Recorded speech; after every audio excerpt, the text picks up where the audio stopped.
Will gold save Australia? Let's have a look. Good morning, everyone. I'm Florian Heise, and welcome to another episode of Heise Says. I have my stein of coffee to power me through the day, and I thought we would start by having a look at this article from Reuters. Gold may keep Australia the lucky country if commodity exports stumble. So this is an interesting piece because, well, as we all know, our budget surplus at the moment is heavily dependent on the price of iron ore. But Australia is more than just a one-trick pony, or we should be more than just a one-trick pony. We are a very resource-rich nation, and gold may be what will save our civilization or save the economy. Now, what we'll do is before we jump into this article, we'll have a bit of a look at the Observatory of Economic Complexity to get an overview of the world gold market. Now, I will link to this website on my references below, but it's a fantastic just place for people to economic geek out, to be honest. Look at all the different products and all the different nations. Now, I think this type of understanding and just background information is important. Everyone should have this perspective, particularly when we're reading the news and we're hearing things from the media. So I'd like to encourage you to share these type of videos, share the channel, get the word out to your friends and neighbors. So when you're having a barbecue, you can talk about these things. So, they're not just going to fall for the headline, because we're all so busy and you can listen to this in the car. So please, share it around. So the Observatory of Economic Complexity, and I brought up here, I have to look in this direction because I've got all these screens in front of me.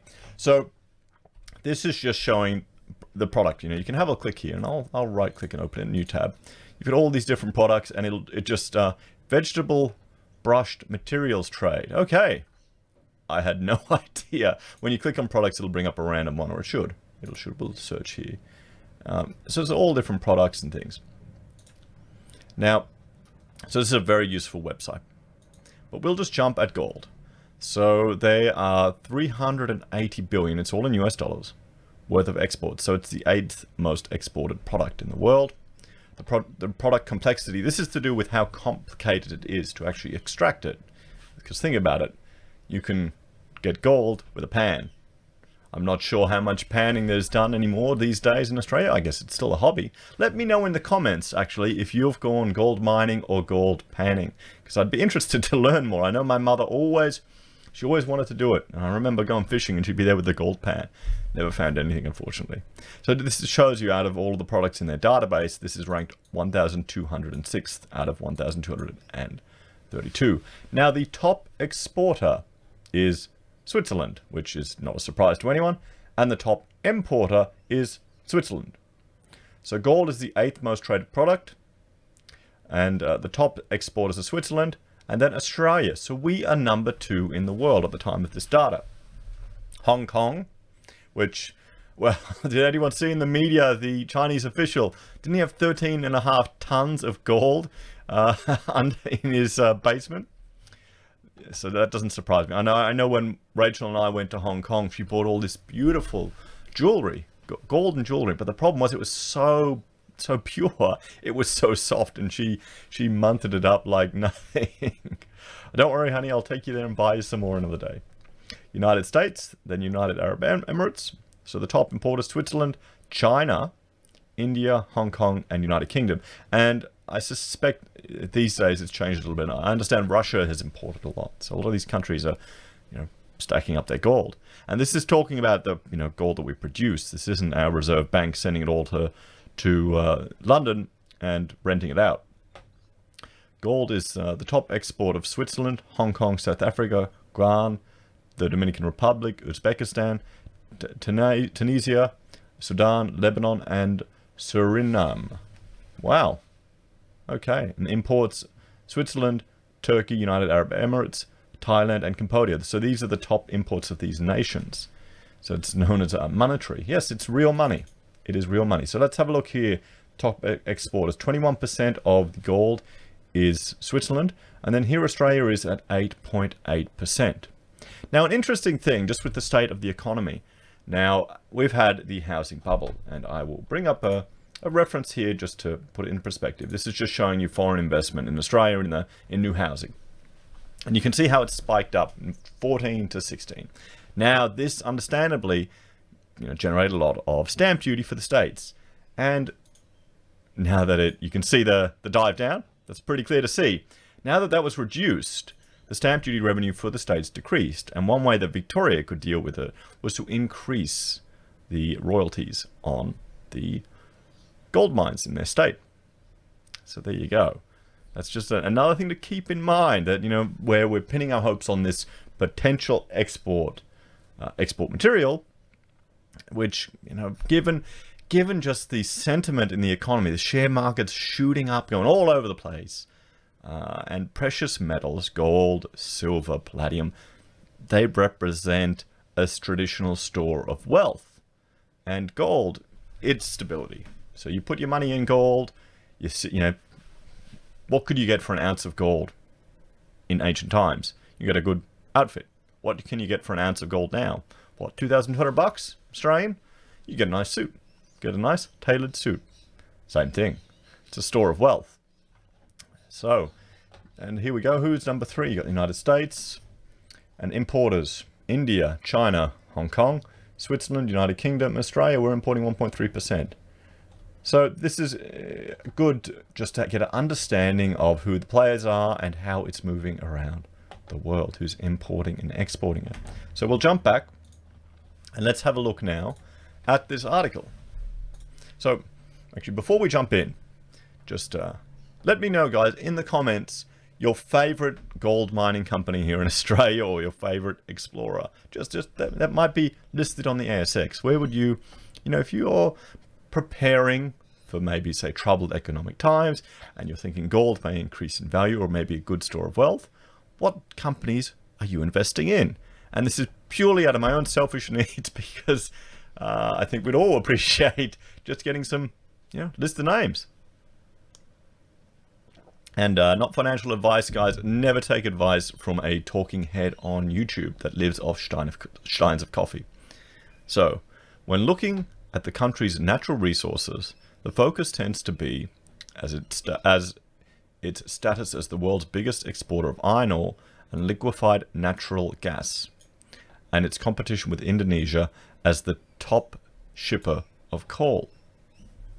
But this ignores Australia is also the world's second largest gold producer after China, giving its export earnings from resources a hedge should growth commodities start to suffer as a result of slowing global economy.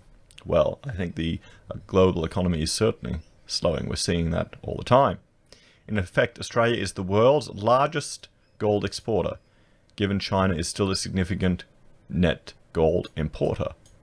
Well, there you are. The importance of gold to Australia was underlined in the latest Resources and Energy Quarterly, released on Monday by the Department of Industry, Innovation and Science. The report forecasts earnings from gold exports to rise to 25 billion Australian, 16.9 billion US, in the fiscal year that started in July 1, up 32% from 19 billion in the year that ended on June 30. That's crazy. That's a big jump. Well, gold, let's have a look here. We'll jump to trading economics. We'll just jump there now. Let's have a look at the current price of gold as I'm recording this at about 8:40 in the morning. There you go. Oh, it's dropped down. Ooh, everything's in the red. Everything is in the red at the moment. Gold is down at 1,472. How's my silver doing? $17.01. So it's dropped down too. So it'll be interesting to see what's happening. What is happening? I'll just jump at Australian US 67 cents. So there you go. Everything's heading down. But we will look at gold.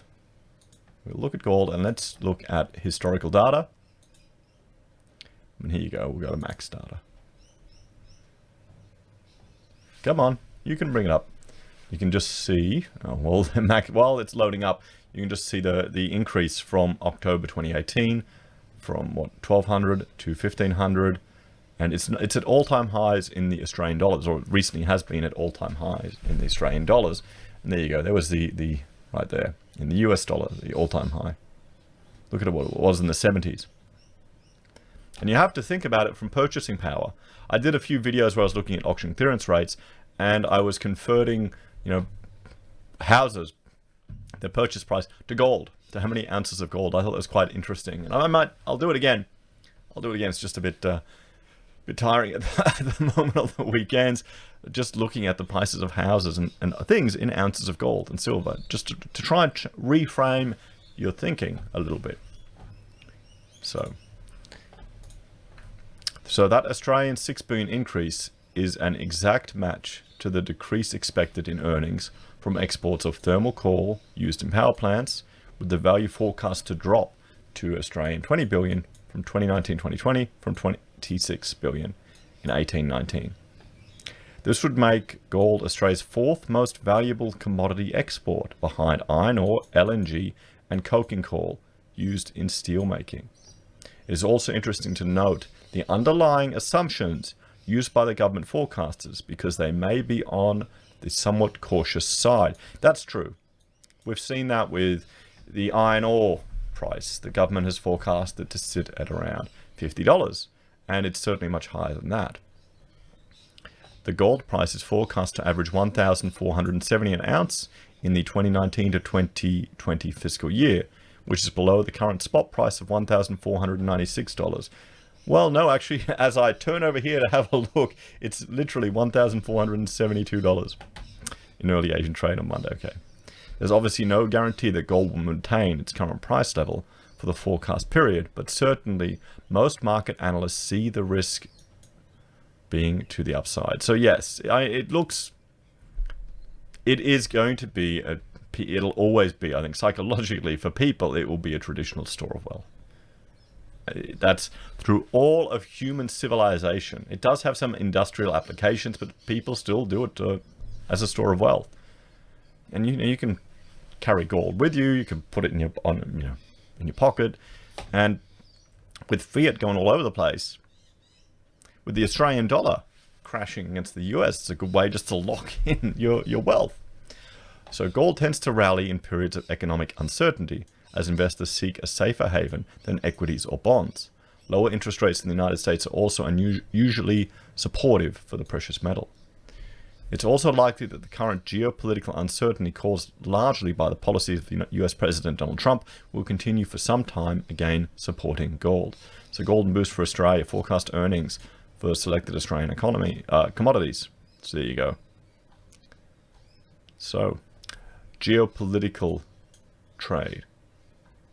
Tensions in the Middle East between the United States and its ally Saudi Arabia, on the other hand, and Iran and its proximity on the others, shows little signs of easing as yet, which will keep crude oil markets somewhat nervous. The trade disputes between the United States and China continue to flow its established pattern of escalation, followed by failed negotiations, followed by threats, followed by some helpful comments, before more threats, and then once again escalation of tariffs and perhaps now even financial measures.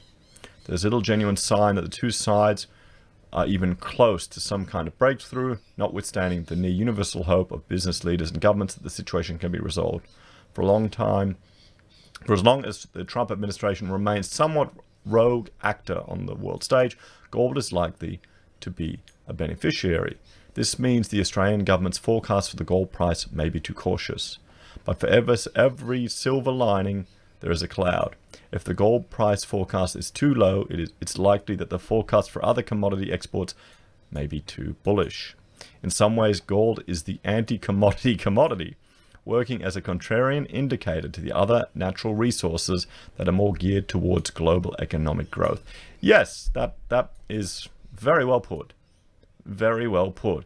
Because when the other resources, well, steel and iron ore, all these other things that are to do with economic growth go up, that's fine. Gold, what does it use? Some computer technology and jewelry and fun, luxurious signs of wealth, or as money, or as a storage of wealth. So if you think times are bad, people are buying gold. So let me know, guys, in the comments, or maybe don't let me know, or if you've gone out and bought gold, how do you buy it? Do you go to a bullion shop and you buy it physically in bars? Do you buy it online using different apps? I've used one before to buy from the Perth Mint as a little app that I could just sit there, but You know, it's the old thing. If you don't hold it in your hands, you don't own it. Then again, you know, the coppers can rock up and say, hand over your gold, boys. Hand over your gold. The Australian government expects iron ore prices to average $70 a tonne in 2019-2020, which seems reasonable given the current price for benchmark 62% ores, as assigned by commodity price reporting agency Argus, is $91.70 a tonne. But if the global economic outlook continues to deteriorate, it will take a massive stimulus effort by top importer China to keep iron ore around those levels.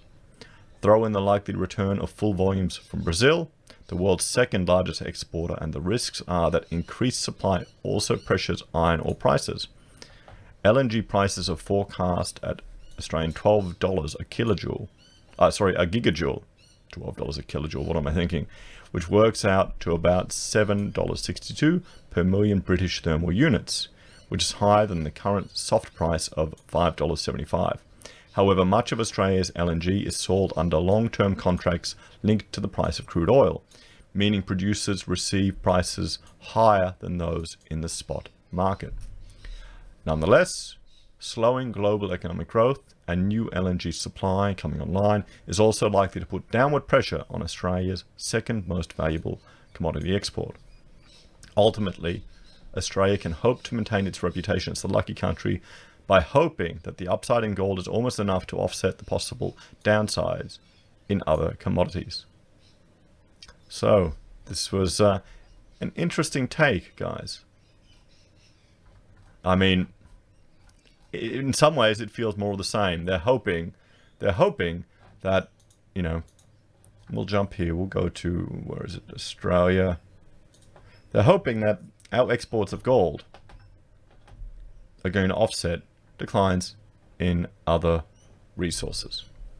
So more of the same. I wouldn't say we're the lucky country. I would say we're the scraping through country. I would say we're the scraping through country. Guys, let me know what you think. You know, do you think it's going to offset other costs, or will it be more of the same? Do you think this will drive up housing? Do you think it will have any effect on the housing market, which so much of people's wealth is tied up in? So much consumer confidence is tied up in. Would this flow through to the rest of the economy? Or are you preparing to, you know, buy gold or invest in gold mining companies? So guys, if you like this type of content, I'd appreciate it if you could share it around. Please like and subscribe. If you'd like to support my channel, chuck me a couple of bucks on my Patreon or Subscribestar. I really appreciate it. And thank you all very much for joining me today, and I will talk to you again later. Take care, everyone.